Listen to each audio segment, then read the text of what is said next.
નમસ્તે વિદ્યાર્થી મિત્રો, આજે આપણે પ્રકરણ 6 નું ઉદાહરણ 3 6.3 કરવા જઈ રહ્યા છીએ. આ કાર્યનો જે ટોપિક છે એના માટેનો ઘણો અગત્યનો ઉદાહરણ છે. એક સાયકલ સવાર 10 મીટર અંતર ઘસડાઈને સ્થિર થાય છે. આ ઘટના દરમિયાન રસ્તા વડે સાયકલ પર લાગતું બળ 200 ન્યૂટન ગતિની વિરુદ્ધ દિશામાં લાગે છે. તો રસ્તા વડે સાયકલ પર કેટલું કાર્ય થયું હશે અને સાયકલ વડે રસ્તા પર કેટલું કાર્ય થયું હશે. હવે તમે જુઓ, સમજો બરાબર. આ ધારો કે રોડ છે, આ રોડ છે, આ સાયકલનું પૈડું છે. આ ધારો કે સાયકલનું પૈડું.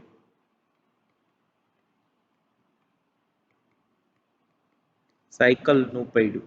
હવે સાયકલ સવાર બ્રેક મારે એટલે એ પૈડું ધારો કે આટલું અંતર કાપી અને અહીંયા એ સ્થિર થાય છે. ધારો કે આટલું અંતર, આ અંતર જે છે એ તમને આપ્યું છે 10 મીટર.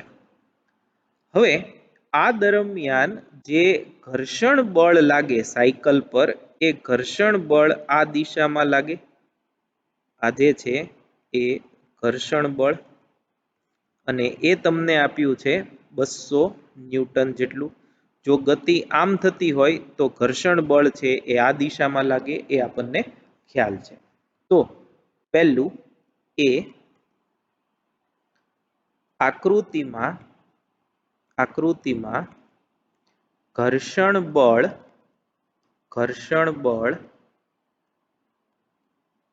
એ સ્થાનાંતરની વિરુદ્ધ દિશામાં છે. આથી રસ્તા વડે સાયકલ પર લાગતું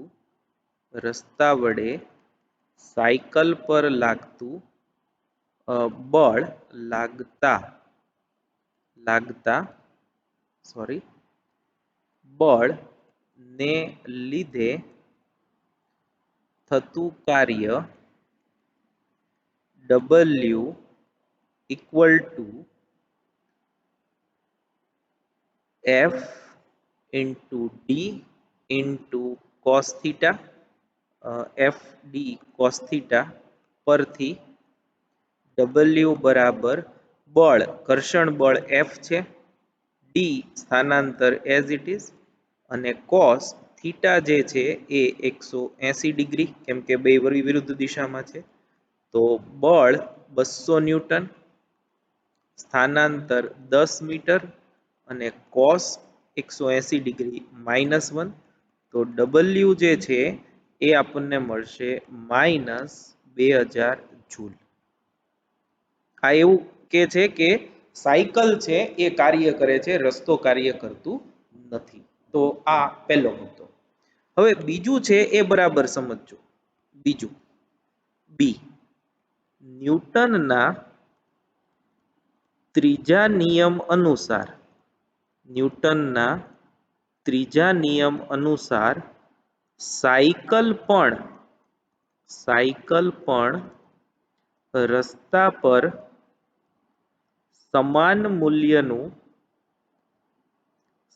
મૂલ્યનું એટલે કે 200 ન્યૂટન બળ લગાડે છે. પરંતુ આ બળના લીધે રસ્તાનું સ્થાનાંતર થતું નથી. સાયકલ જે રસ્તા પર બળ લગાડે એના કારણે રસ્તો ખસીને 2 કિલોમીટર આઘો વયો ગયો કે 10 મીટર દૂર ખસી ગયો, એવું કોઈ દી થાય જ નહીં. હા, ન્યૂટનનો ત્રીજો નિયમ સાચો છે, એટલે રસ્તો સાયકલ પર જેવું બળ લગાડશે એટલે સાયકલ પણ રસ્તા પર એટલા જ મૂલ્યનું વિરુદ્ધ દિશામાં બળ લગાડે, પણ આ બળને લીધે રસ્તાનું સ્થાનાંતર થતું નથી. Therefore W બરાબર FD cos theta માં ડી બરાબર 0 હોવાથી ડબલ્યુ કાર્ય પણ શૂન્ય થાય. એટલે બીજા કિસ્સામાં કાર્ય થતું નથી. તો તમે બરાબર જુઓ, બે કિસ્સા આપણે જોયા. આપણે ન્યૂટનનો ત્રીજો નિયમ જે છે એમાં આપણે એવું કહીએ છીએ, આ હવે તમારે સમજવાનું છે કે ન્યૂટનનો ત્રીજો નિયમ એ આપણને એવું કહે છે કે બે પદાર્થો એ અને બી હોય તો એ પર બી વડે થતું કાર્ય એનું મૂલ્ય બી પર એ વડે થતા મૂલ્ય જેટલું જ પણ વિરુદ્ધ દિશાનું હોય. પણ એવું જરૂરી નથી કે એ પર બી વડે થતું કાર્ય એ બી પર એ વડે થતા કાર્ય જેટલું હોય. એટલે જુઓ, સાયકલ છે એના પર જે રસ્તો બળ લગાડે એના કારણે 2000 જૂલ કાર્ય થાય છે, પણ સાયકલ રસ્તા પર બળ લગાડે એના કારણે કોઈ કાર્ય થયું નથી. એટલે આ હંમેશા સાચું નથી, આ હંમેશા સાચું છે. એટલે આ ઉદાહરણની નીચે એક પેરેગ્રાફ આપ્યો છે, એ પેરેગ્રાફ વધુ અગત્યનો, બાકી ઉદાહરણમાં તો ફક્ત ગણતરી જ કરવાની આવે છે. Thank you very much.